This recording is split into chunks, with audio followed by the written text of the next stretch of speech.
आज दुनिया में करीब 200 करोड़ मुसलमान हैं, लेकिन सवाल ये उठता है, ये पूरे विश्व में फैले कैसे? क्या यह पूरी तरह स्वाभाविक था या इसके पीछे कुछ खास घटनाएं थी, जैसे कि तलवार के दम पर, व्यापार, राजनीतिक या फिर कुछ और? इस्लाम की शुरुआत 7वीं सदी में अरब के मक्का शहर में हुई। इस समय अरब समाज में कई अलग अलग कबीले थे जो अपने अपने देवी देवताओं की पूजा करते थे। मक्का एक महत्वपूर्ण व्यापारिक केंद्र भी था, जहां काबा को धार्मिक स्थल माना जाता था और इसमें कई मूर्तियां रखी गई थी। 570 ईस्वी में मक्का में पैगंबर मोहम्मद का जन्म हुआ। कहा जाता है कि 40 वर्ष की उम्र में उन्हें हेरा गुफा में अध्ययन करते समय अल्लाह का संदेश मिला। जिब्राइल नामक देवदूत ने उन्हें संदेश दिया कि वे खुदा के पैगंबर हैं और उन्हें इस्लाम का प्रचार करना चाहिए। जब मोहम्मद ने एकेश्वरवाद और मूर्ति पूजा के खिलाफ प्रचार शुरू किया तो मक्का के कुरैश कबीले ने उनका विरोध किया और इस्लाम मानने वाले लोगों पर अत्याचार होने लगे।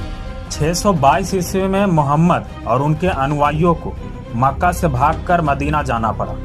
इस घटना को हिजरत कहा जाता है और यहीं से इस्लामिक कैलेंडर की शुरुआत होती है। मदीना पहुंचने के बाद मोहम्मद ने यहाँ इस्लामी शासन स्थापित किया। अब उनका धर्म केवल आध्यात्मिक ही नहीं बल्कि राजनीतिक और सैन्य ताकत भी बन गया। 624 ईस्वी में बदरा का युद्ध होता है, जिसमें मुस्लिम सेना ने मक्का के कुरैशियों को हराया। बदले में 625 ईस्वी में उहुद का युद्ध होता है, जिसमें कुरैशियों ने पलटवार किया और मुसलमानों को नुकसान पहुंचाया। 627 ईस्वी में खंदक का युद्ध होता है और मुस्लिम सेना ने रणनीति से मक्का की सेना को हराया। 630 ईस्वी में मोहम्मद ने मक्का पर चढ़ाई की और बिना ज्यादा विरोध किए इसे जीत लिया। मक्का में प्रवेश करने के बाद काबा से सभी मूर्तियां हटा दी गई और इसे इस्लाम का सबसे पवित्र स्थल घोषित कर दिया गया।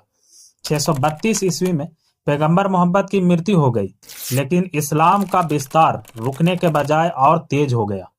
मोहम्मद की मृत्यु के बाद उनके 4 उत्तराधिकारी बने, यानी खलीफा बने, जिन्हें खुलफा ए रशीदीनी कहा गया।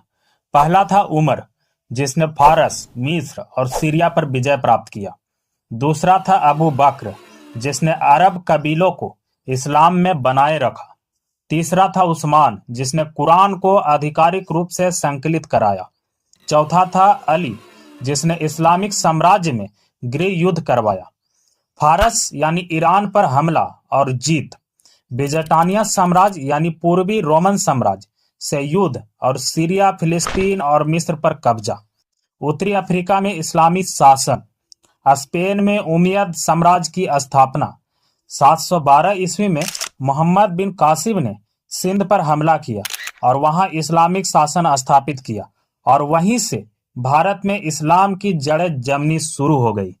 661 ईस्वी में उमैयद वंश सत्ता में आया और इस्लाम का फैलाव और तेज हो गया। अब इस्लाम सिर्फ एक धर्म नहीं बल्कि एक वैश्विक ताकत बन चुका था। सवाल यह है कि इस्लाम का ये तेजी से फैलना क्या सिर्फ एक धार्मिक आंदोलन था या इसके पीछे सैन्य और राजनीतिक शक्तियां भी थी? इतिहास में धर्म का इस्तेमाल सिर्फ पूजा पाठ तक सीमित नहीं रहा, इसे सत्ता, शासन और जनता को नियंत्रित करने का एक जरिया भी बनाया गया। कई साम्राज्यों ने धर्म को अपनी सत्ता बनाए रखने और फैलाने के लिए इस्तेमाल किया। कई युद्ध धर्म की रक्षा या प्रसार के नाम पर लड़े गए। विजित देशों की जनता पर नए शासकों ने अपना धर्म थोपने की कोशिश की। कभी स्वेच्छा से धर्म बदला गया तो कभी तलवार की नोक पर। इस्लाम का विस्तार सिर्फ आध्यात्मिक आंदोलन नहीं था बल्कि इसमें युद्धों का बहुत बड़ा योगदान था। बदरा का युद्ध 624 ईस्वी, उहुद का युद्ध 625 ईस्वी और खंदक का युद्ध 627 ईस्वी। इन तीनों युद्धों से इस्लाम अरब में मजबूत हुआ। 630 ईस्वी में मक्का की विजय, इस्लामी सेना ने मक्का जीतकर इसे इस्लाम का केंद्र बना दिया। 632 ईस्वी के बाद खलीफाओं ने फारस, मिस्र, उत्तरी अफ्रीका और यूरोप पर आक्रमण किए। 636 ईस्वी में फारस पर इस्लामी आक्रमण हुए और यहाँ के फारसी धर्म को लगभग समाप्त कर दिया गया और इस्लाम को थोपा गया। 712 ईस्वी में मोहम्मद बिन कासिम ने सिंध पर हमला करके भारत में इस्लामिक शासन स्थापित किया। महमूद गजनवी और मोहम्मद गौरी मंदिरों पर हमला किए और जबरदस्ती इस्लाम फैलाया। मुगल शासन 1526 से 1857 के बीच में कई जगहों पर इस्लाम को सत्ता का धर्म बनाया और गैर मुस्लिम पर जजिया कर लगाया गया। इस्लाम ही नहीं बल्कि ईसाई धर्म भी युद्ध और जबरदस्ती धर्मांतर से जुड़ा है। क्रूसेडर्स नामक एक धार्मिक युद्ध 1096 से 1291 ईस्वी तक ईसाई और मुस्लिम सेनाओं के बीच यरूशलेम के लिए 200 साल तक यह युद्ध चले। परिणाम यह कि मुस्लिम शासकों को हटाकर स्पेन को ईसाई बनाया गया। लैटिन अमेरिका में लाखों आदिवासियों को स्पेन और पुर्तगाल ने जबरदस्ती ईसाई बनाया। भारत में बौद्ध धर्म का भी पतन हुआ। बख्तियार खिलजी ने नालंदा विश्वविद्यालय को जलाकर बौद्ध धर्म को कमजोर किया। सोमनाथ मंदिर, काशी और मथुरा के मंदिर तोड़े गए। ईसाइयों ने भी भारत, अफ्रीका और एशिया में शिक्षा और सेवा के नाम पे बहुत से धर्म परिवर्तन करवाए। इस्लाम का जन्म जिस अरब में हुआ वह एक महत्वपूर्ण व्यापारिक केंद्र था और मदीना उस समय रेशम मार्ग और मसाला मार्ग जैसे प्रमुख व्यापारिक रास्तों से जुड़े थे। इस्लाम के पैगंबर मोहम्मद खुद व्यापार में शामिल थे और उनकी पत्नी खदीजा भी एक समृद्ध व्यापारी थी। इस्लामी सिद्धांत में व्यापार को ईमानदारी और न्याय के साथ करने की बात कही गई है, जिससे मुस्लिम व्यापारी अन्य व्यापारियों से अधिक भरोसेमंद माने जाने लगे। मुस्लिम व्यापारी सिर्फ व्यापार को ही नहीं बल्कि अपने धर्म और संस्कृति को भी साथ लेकर चलते थे। अफ्रीका, यूरोप, भारत, चीन और दक्षिण पूर्वी एशिया तक इस्लामी व्यापारियों ने इस्लाम का प्रचार किया।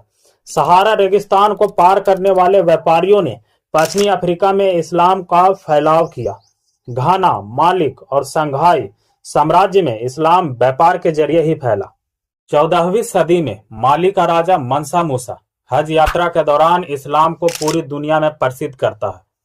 स्वाहिली तट यानी आज का केनिया और तंजानिया में मुस्लिम व्यापारी 8वीं सदी से व्यापार कर रहे थे। स्थानीय लोगों ने इस्लामिक रीति रिवाज को अपनाया, जिससे एक नई सांस्कृतिक पहचान बनी। 7वीं और 8वीं सदी में अरब व्यापारी भारत के पश्चिमी तट यानी गुजरात और केरल पर व्यापार करने आते थे।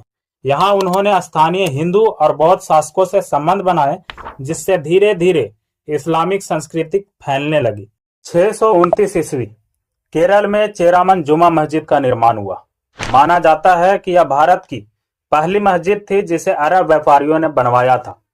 इंडोनेशिया आज दुनिया का सबसे बड़ा मुस्लिम देश है, लेकिन यहाँ इस्लाम तलवार से नहीं बल्कि व्यापार से फैला है। 12वीं से 15वीं सदी के दौरान मुस्लिम व्यापारियों ने यहाँ स्थानीय राजाओं और जनताओं को इस्लाम से परिचित कराया। फिर वहाँ के स्थानीय हिंदू बौद्ध शासक धीरे धीरे इस्लाम अपनाने लगे। स्पेन और दक्षिण यूरोप में इस्लाम का प्रभाव। 711 ईस्वी में मुस्लिम सेनाओं ने स्पेन पर कब्जा कर लिया, लेकिन यहाँ व्यापार के माध्यम से भी इस्लाम फैला है। कॉर्डोबा और ग्रेनेडा इस्लामिक सांस्कृतिक और व्यापार के केंद्र बने। यहाँ इस्लामी विज्ञान, कला और गणित यूरोपीय समाज पर गहरा प्रभाव डालती रही। अब चीन में इस्लाम की आगमन की बात करते हैं। सिल्क रोड यानी रेशम मार्ग के जरिए इस्लाम चीन तक पहुंचा। चीन के कुछ इलाकों में मुस्लिम व्यापारियों ने बसकर स्थानीय समाज में घुल मिलकर इस्लामिक संस्कृति को फैलाया। इस्लाम जो कभी अरब के रेगिस्तान में शुरू हुआ था, आज दुनिया के कोने कोने में फैल चुका है। लेकिन सवाल ये है कि आधुनिक युग में इसका प्रसार कैसे हो रहा है? क्या यह केवल धार्मिक आस्था से बढ़ रहा है या इसके पीछे राजनीतिक, जनसंख्या वृद्धि, प्रवास और कुछ और ताकतें काम कर रही है? इस्लाम दुनिया का सबसे तेजी से बढ़ने वाला धर्म है। 2020 में मुसलमानों की वैश्विक जनसंख्या करीब 1.9 बिलियन थी और 2050 तक यह 2.7 बिलियन होने का अनुमान है। यूरोप, अमेरिका, एशिया में मुस्लिम जनसंख्या में तेजी से वृद्धि हो रही है। इस्लामी देशों में औसत जन्म दर गैर मुस्लिम देशों से अधिक है। मुस्लिम परिवारों में अधिक बच्चे को जन्म देना धार्मिक और सांस्कृतिक रूप से प्रोत्साहित किया जाता है। सीरिया, अफगानिस्तान, यमन और इराक जैसे देशों में युद्ध के कारण लाखों मुसलमान यूरोप और अमेरिका में शरण ले चुके हैं। यूरोप और अमेरिका के कई शहरों में मुस्लिम समुदाय की संख्या बढ़ रही है। यूरोप और अमेरिका में लिबरल प्रवास नीतियों के चलते मुस्लिम आबादी में बढ़ोतरी हो रही है। कई देशों में स्थानीय जनसंख्या के मुकाबले मुस्लिम जनसंख्या तेजी से बढ़ रही है। कई पश्चिमी देशों में लोग इस्लाम को एक मजबूत, अनुशासित और आध्यात्मिक धर्म मानकर अपना रहे हैं। जेलों में बंद कैदियों में इस्लाम तेजी से फैल रहा है, खासकर अमेरिका और यूरोप में। सोशल मीडिया और यूट्यूब जैसे प्लेटफॉर्म पर मुस्लिम प्रचारकों की संख्या तेजी से बढ़ रही है। कई पश्चिमी देशों में युवा पीढ़ी को ऑनलाइन माध्यम से इस्लाम अपनाने के लिए प्रोत्साहित किया जाता है। कुछ कट्टरपंथी समूह भी इंटरनेट का इस्तेमाल करके युवाओं को इस्लामी विचारधारा की ओर आकर्षित कर रहे हैं। मुस्लिम प्रवासियों की संख्या बढ़ने से कई देशों में इस्लामिक कानूनों और परंपराओं की मांग उठ रही है। फ्रांस, ब्रिटेन, जर्मनी, स्वीडन में इस्लामिक राजनीतिक प्रभाव बढ़ रहा है। शरिया कानून और मुस्लिम समुदाय के विशेष अधिकारों की मांग कई पश्चिमी देशों में बढ़ रही है। कई देशों में इस्लामी कट्टरता और शरिया कानून लागू करने की मांग हो रही है। कुछ इस्लामिक समूह आधुनिक लोकतंत्र और पश्चिमी संस्कृति के विरोधी हैं और इसे इस्लाम के खिलाफ मानते हैं। आतंकी संगठन और कट्टरपंथी विचारधारा के कारण इस्लाम को लेकर कई देशों में बहस छिड़ी हुई है। इस्लाम का प्रसार केवल आध्यात्मिक नहीं बल्कि सामाजिक, राजनीतिक और सांस्कृतिक बदलाव भी ला रहा है। क्या यह दुनिया के लिए अवसर है या संघर्ष का कारण बनेगा, यह आने वाला समय बताएगा। इतिहास को समझिए, तथ्यों को जानिए और सच्चाई को पहचानिए, क्योंकि जो इतिहास से नहीं समझते वे इसे दोहराने के लिए मजबूर होते हैं।